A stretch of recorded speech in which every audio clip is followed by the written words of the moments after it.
Ready? I was born ready.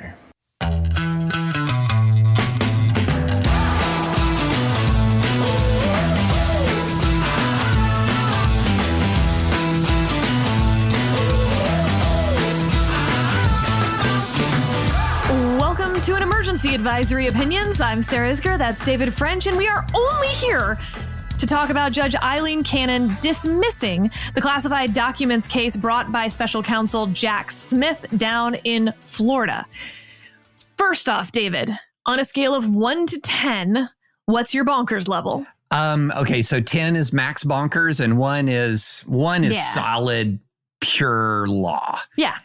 I'm going to go with an 8.5. I'm calling it bonkers adjacent, not bonkerstown. Yeah. Okay. I'm maybe 7.5 to 8. I don't think we're going to be that far off. I described this as not frivolous, but mistaken. Yes. And I think our order of operations here, we're going to talk about what the decision actually says, how she got to this. Then we'll talk about next steps for the Department of Justice, what this actually means for the case. Last, talk about how this fits into theories about Aileen Cannon. That work for you? That works well for me. Okay, so her decision comes from the Appointments Clause of the Constitution. So I shall read it. The President shall nominate, and by and with the advice and consent of the Senate shall appoint ambassadors, other public ministers and consuls, judges of the Supreme Court, and all other officers of the United States whose appointments are not herein otherwise provided for and which shall be established by law. But the Congress may by law vest the appointment of such inferior officers as they think proper in the President alone, in the courts of law, or in the heads of departments. Okay, so the argument here is that to be exercising authority on behalf of the executive branch, you must either be Senate confirmed or be created by statute, i.e., and this is sort of a separation of powers point, right? That the Senate has this advise and consent power along with the president to nominate, or the Congress can create something that the president doesn't need them for. But either way, it involves Congress, because either Congress advised and consented to it, or they created the position and allowed you to fill it without their advice and consent. Right? Okay, so her argument, in short, is that a special counsel was not Senate confirmed, which is true, and that there is no statutory authority for the vice president to hire a special counsel. Right. So there's a few problems here right off of that. So let's talk about what a special counsel means. A special counsel is basically vested with all of the powers of a U.S. attorney who is Senate confirmed. And in fact, there is statutory language that there will be U.S. attorneys for all 93 districts, that they'll be Senate confirmed, all of that. But there's one big difference with the special counsel, which is unlike a U.S. attorney who is, in charge of their realm, right? Their U.S. attorney district. Here, the special counsel doesn't have sort of free reign to go prosecute things. And again, imagine before email, like the U.S. attorney isn't getting to go back with every case and being like, hey, we good with this? We doing this? Whereas the special counsel has a very specific ambit from the attorney general. They are appointed for a specific case, basically a specific investigation. So you could argue that while they have the powers of a U.S. attorney, they are not like a U.S. attorney for the same advise and consent reasons. You might want the Senate to have advise and consent over someone who's going to be sort of lord of their fiefdom in a way that the special counsel really is acting on behalf of the attorney general in a totally different way than a U.S. attorney. Okay. But the second thing about special counsels, they do circumvent the normal chain of command in the Department of Justice. They don't report to the Deputy Attorney General. They report directly to the Attorney General. And if the Attorney General says no to anything that any investigative step that the special counsel wants to take, they basically owe a report to Congress saying so at some point.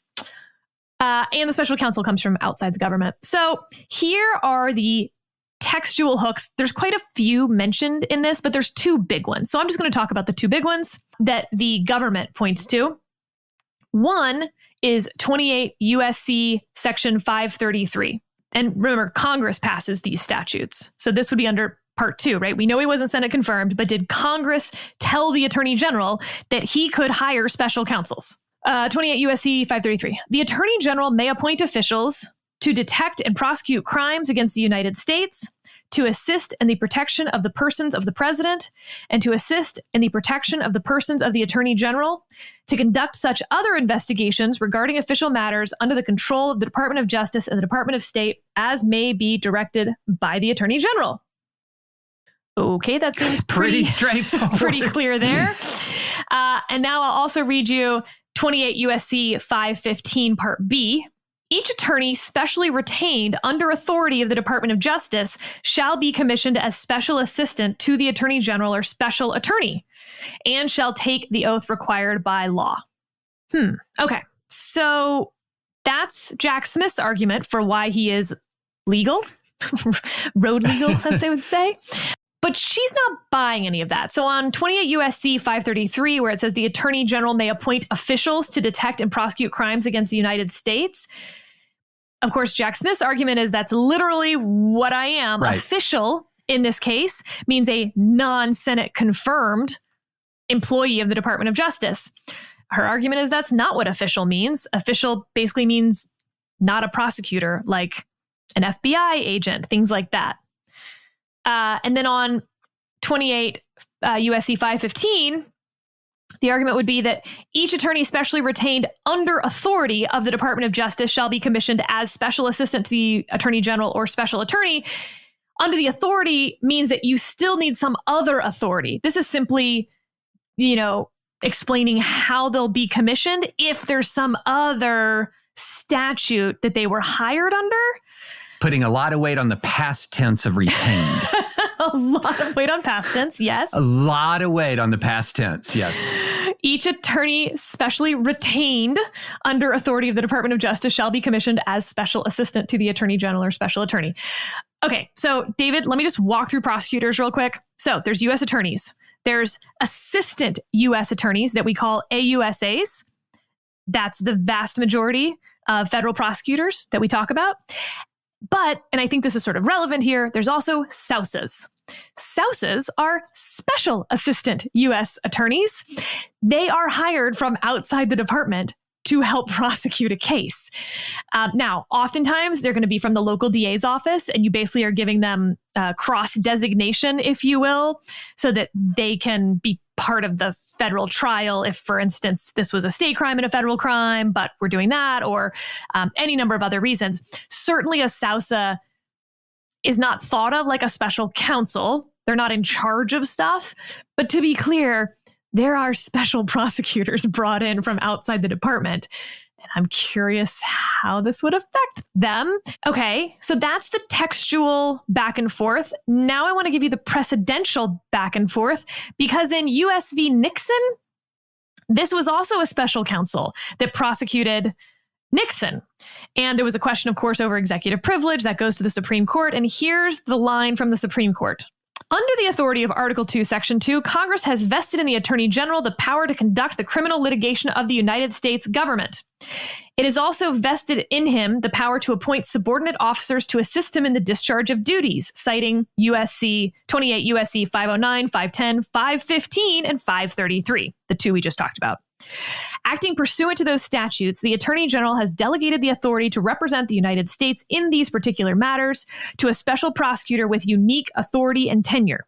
The regulation gives the special prosecutor explicit power to contest the invocation of executive privilege in the process of seeking evidence deemed relevant to the performance of these specially delegated duties.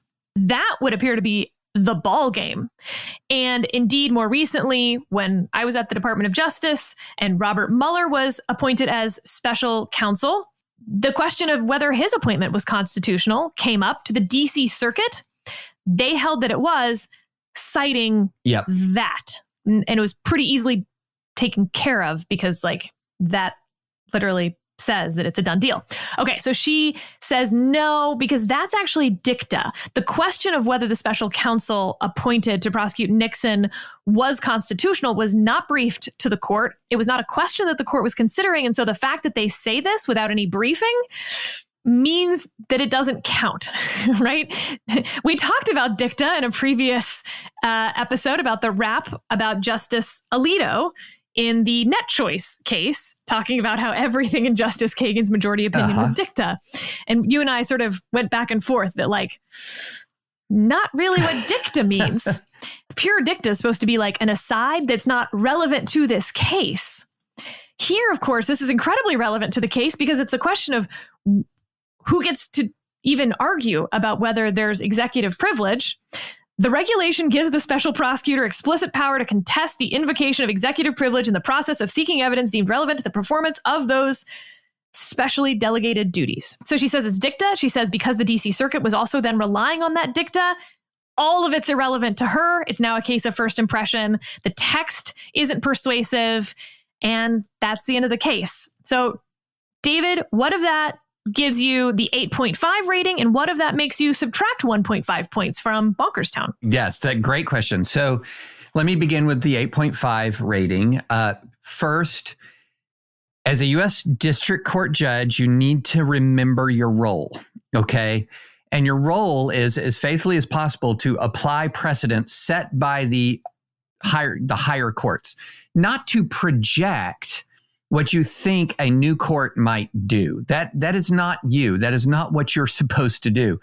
And so essentially what has happened, especially in the reference to United States v. Nixon, is she got way, in my view, way over her skis in saying that's not meaningful to me. That doesn't bind me. I don't need to pay any attention to that. That is a remarkable step for a district court judge to take. It is a normal step for a Supreme Court justice to take, to say, wait a minute, that part of Nixon was not essential to the holding. Besides, we have, there has been a lot of new case law surrounding separation of powers since the Nixon case. That's what a Supreme Court justice does. As you said, Sarah, that language conventionally, typically, normally is the ball game. And then so if that's not the ball game, you go to 515 and to 533. And again, you have 533 and it says the Attorney General may appoint officials to detect and prosecute crimes against the United States. Plain English of prosecute would imply a prosecutor. In other words, somebody who a lawyer would actually litigate the case. And so this seems like a pretty clear grant. And 515 putting an enormous amount of emphasis about retained as some sort of past tense. And then this very strange argument that she was making, in essence, that you're not talking about hiring somebody, you're kind of talking about keeping somebody, because retain doesn't really mean hire, it means more keep. Except in the legal context, retain means hire all the time. I mean, all the time. Okay, so why would it be a 8.5 and not a 10? Okay, well, here's one whole point of why it's not a 10. One whole point of that is there actually isn't a special counsel statute. That the reality is you are implying the special counsel power from statutes that are not specific special counsel statutes. So it's not as clear as it could be. Okay, so that's your whole point of grace. Can I stick on that one for just a second? Because I think that's really important in conservative legal philosophy, and especially now as we talk about Congress do your job, that silence is not congressional acquiescence. This isn't an opt-out provision. And we know that Congress knows how to create special counsel type things because they created the independent counsel statute that then lapsed. They could have created something since then. They could have set up specific rules involving how special counsels should work, when they should be appointed, what powers they have when appointed, all of those things. Congress knows how to do it. They didn't do it.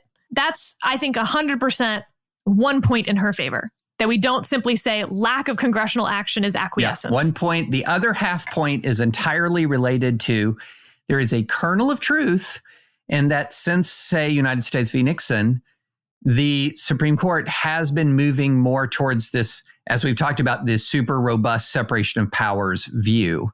And so if you take the half point of that migration to the Supreme Court with the full point of there is no statute, then that makes me have, what's that old song? Things that make you go, Those are things that make me go, it's not 100% Bonkerstown, it's 15%. It's 85% Bonkerstown. Okay, interesting. I disagree with your half point because it is explicitly not the job of circuit courts and certainly not district court judges to anticipate Supreme Court rulings. I know. I'm just saying that she might be up. I'm saying 15% chance she's upheld. Fair, but it's not her job to get ahead of where the court is. So I'm going to subtract that half a point from yours, but then I'm adding a point on her actually pretty similar argument, which is she's not anticipating the Supreme Court. She's looking at Justice Thomas's concurrence in the Trump immunity case at the Supreme Court. And I'll just read from him here for a few lines. In this case, the Attorney General purported to appoint a private citizen as special counsel to prosecute a former president on behalf of the United States. But I am not sure that any office for the special counsel has been, quote, established by law, as the Constitution requires. By requiring that Congress create federal offices by law, the Constitution imposes an important check against the president. He cannot create offices at his pleasure. If there is no law establishing the office that the special counsel occupies, then he cannot proceed with this prosecution. A private citizen cannot criminally prosecute anyone, let alone a former president.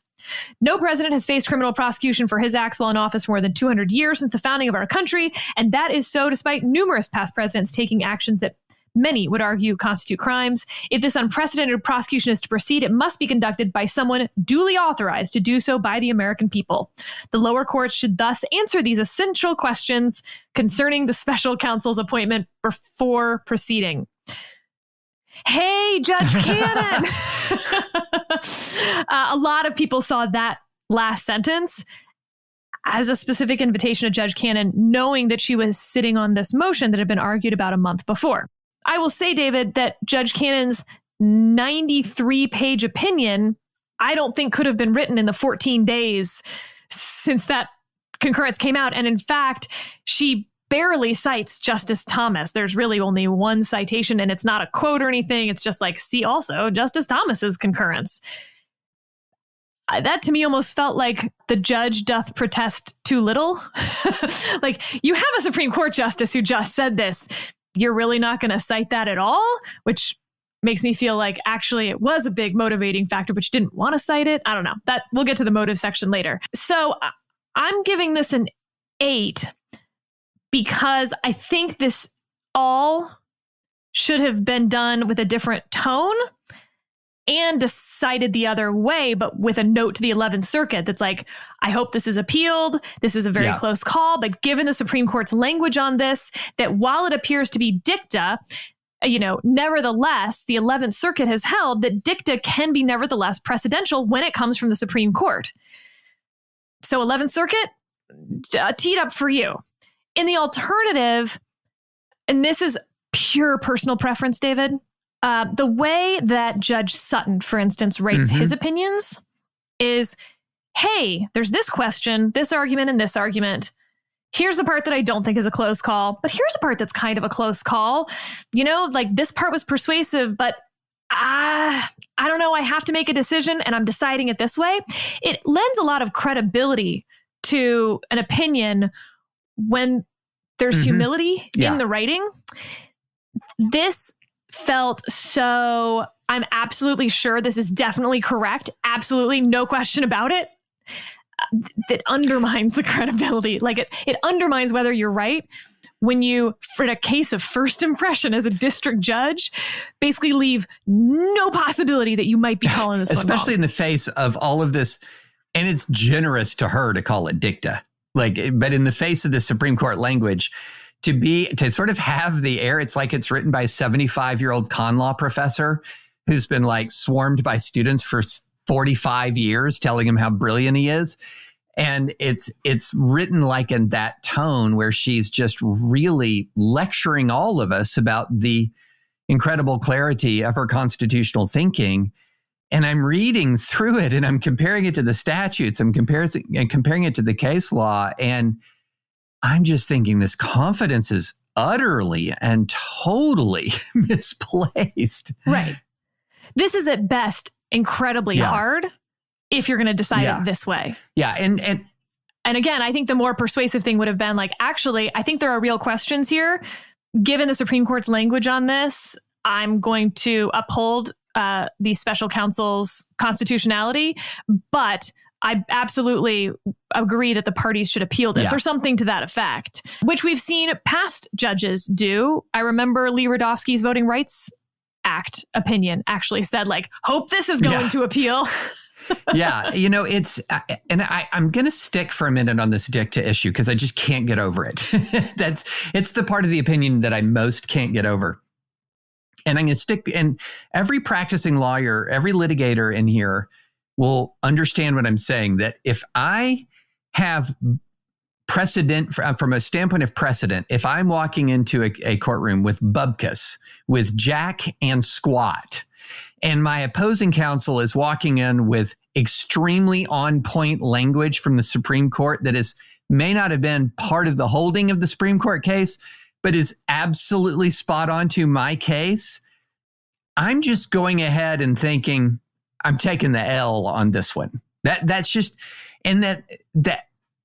not even a hard thing to say. I mean, that is, as you said, it's a game over. It's an argument ender until the Supreme Court says otherwise. And that's, the statutory construction I thought was strained. And I will say she did make her best possible argument on 18 U.S.C. Section 533 was this is really about setting up the FBI.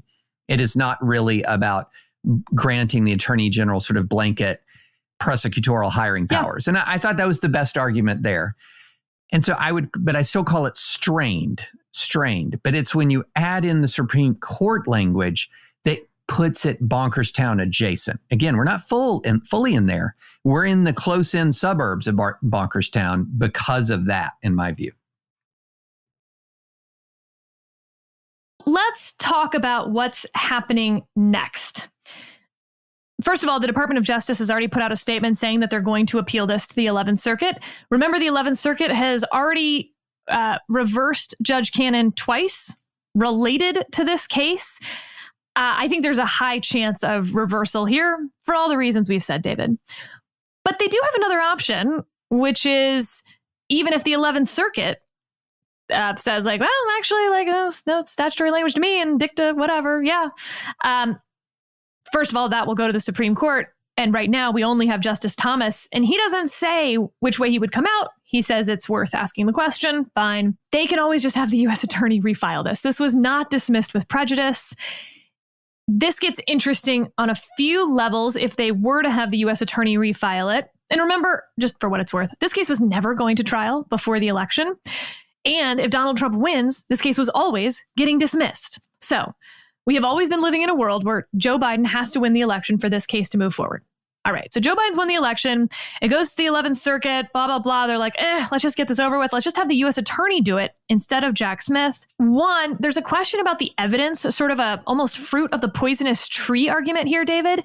Could they use all of the investigatory steps, subpoenas, everything that they got in this investigation, or would they have to start over, or could they even get that again? Like if there's a Fourth Amendment violation and there's fruit of the poisonous tree, you can't just go get it again. But in that same Fourth Amendment context, there's also something called inevitable discovery. It's a weird Fourth Amendment, if they violate your, rights against unreasonable search and seizure, it's sort of this idea that like, well, would the person have gotten away with destroying the evidence? And if yes, fruit of the poisonous tree. If no, inevitable discovery. I think this falls so more clearly into inevitable discovery. This would have been found by whoever had been appointed to prosecute this case, investigate this case. So I don't think there's an investigation problem. If let's just enter into Earth B, and in Earth B, Joe Biden somehow actually wins re-election. And so the case can proceed.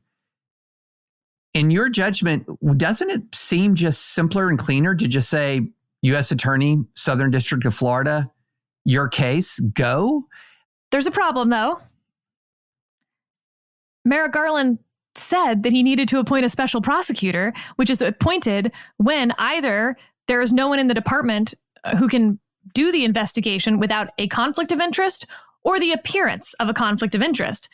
So how would Merrick Garland then say, well, I guess the appearance of conflict is gone? Well, part of it is he can't, if he can't prosecute it with the U.S. Attorney's Office, then he can't prosecute it at all. Now, I think that he would face an immediate motion where he would then say something to the effect of, I was just trying to avoid, I'm trying to get it within outside of miles away from independence, appearance of propriety, of impropriety. It is not actually as a legal matter disqualifying. This was conflict of interest from a public perception.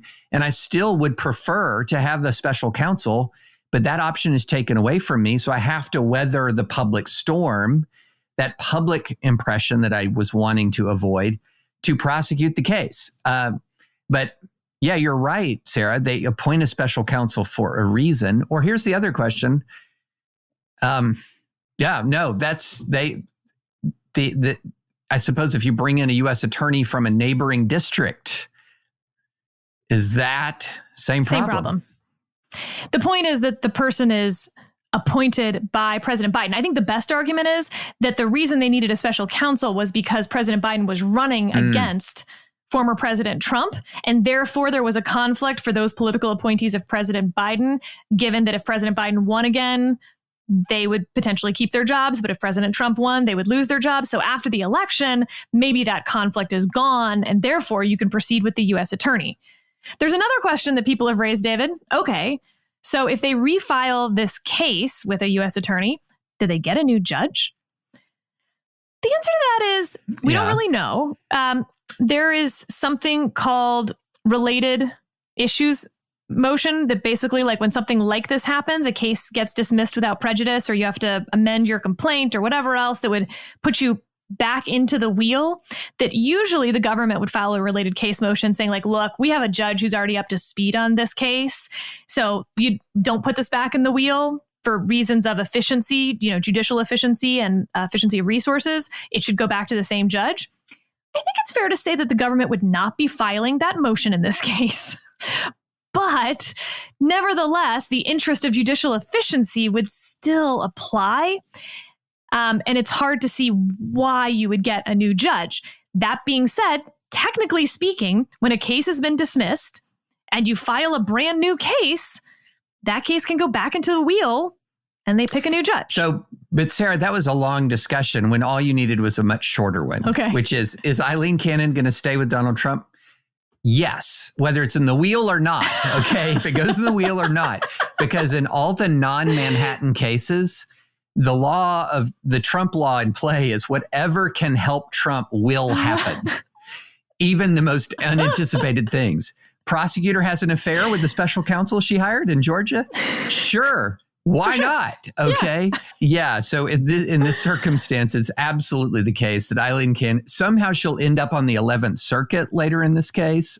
Not sure how that's going to happen. So yeah, that's the analysis. Well, there's also, of course, I think this is what would happen. They put it in the wheel for a new judge and they get Judge Cannon again. Right. Exactly. Somehow.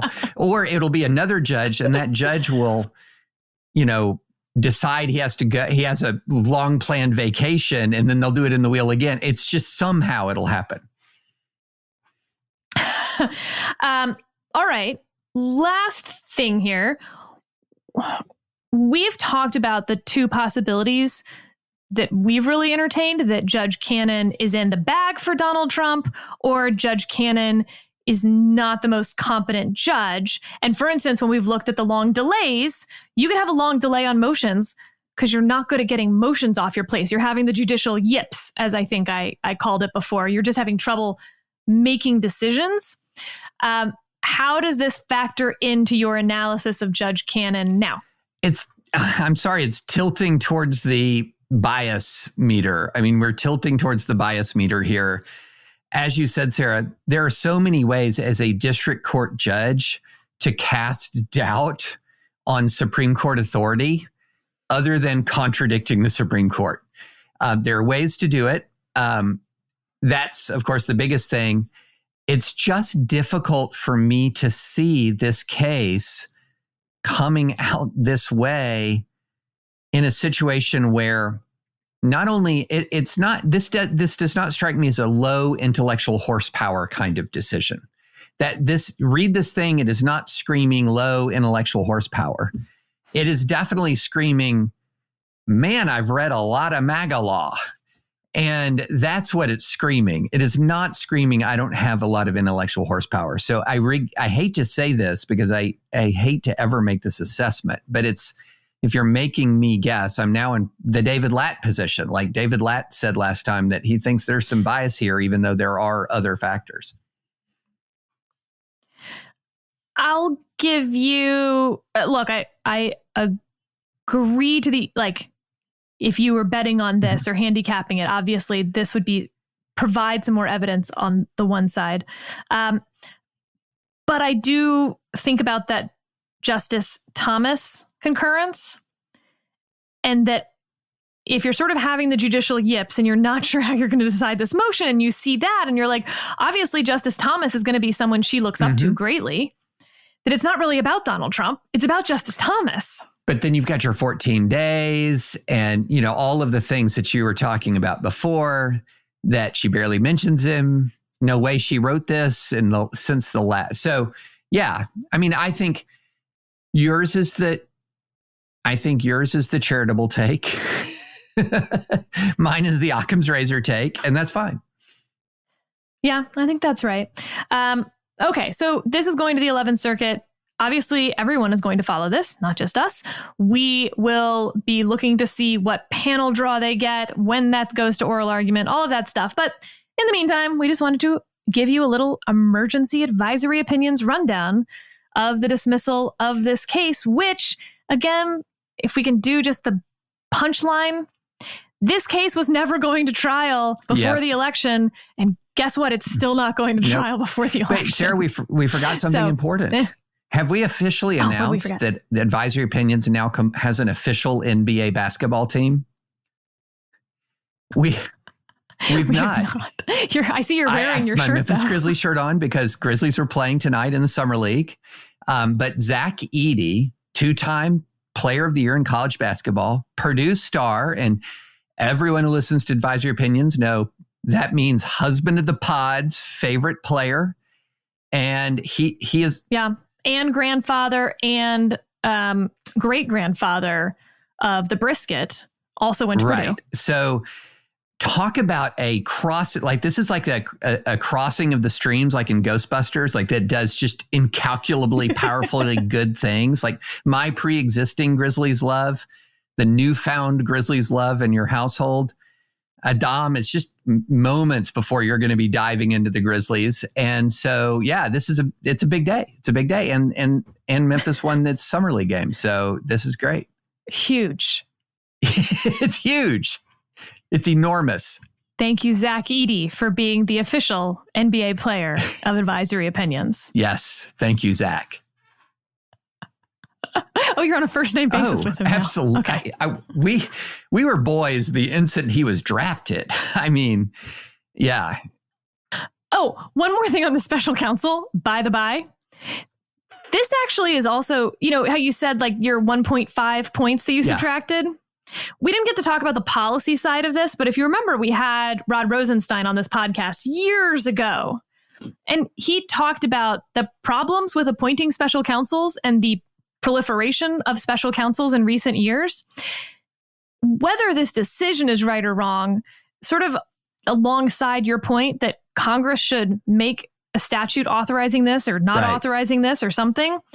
I think there's a lot of former special counsels who would be on the don't do it this way side of things. Like, again, it's not that it's unconstitutional necessarily, but that policy wise, this ain't it. And we're seeing why. Like the special counsel per administration average is skyrocketing. Yeah. No, there's a necessary special counsel conversation to have. And when are we going to just generate our list, Sarah? The Congress Do Your Job list. Well, here's what I'm hoping for. There's a whole lot of reasons that we can't have this happen before the debate, before the election. But I was thinking we might host a little advisory opinions panel post-election, perhaps, with some, past special counsels. Oh, I like your thinking. I like your thinking, and I'm especially intrigued that it was plural. Okay. We'll see. Okay. But again, this would be on the policy side. I don't know how much we'll get into the legal side, but I think the policy side's really interesting. No, I'm all in. What is the best way to deal with political prosecutions? Because frankly, the Public Integrity Unit at the Department of Justice has fallen on its face a few times.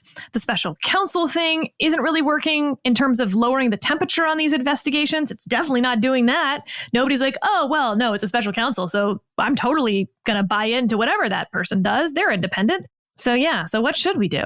Now, I don't know. I would love that conversation. That I'm in. Can I be a guest as well? We'll see. We'll see if you've earned that position. We will be judging your contributions from now until then. And I don't know. Thank you. I need the extra motivation. All right. We'll talk to you on the regular next episode. We're back to our regular schedule now that the Supreme Court's out for the summer. So you will have a Thursday morning podcast coming your way.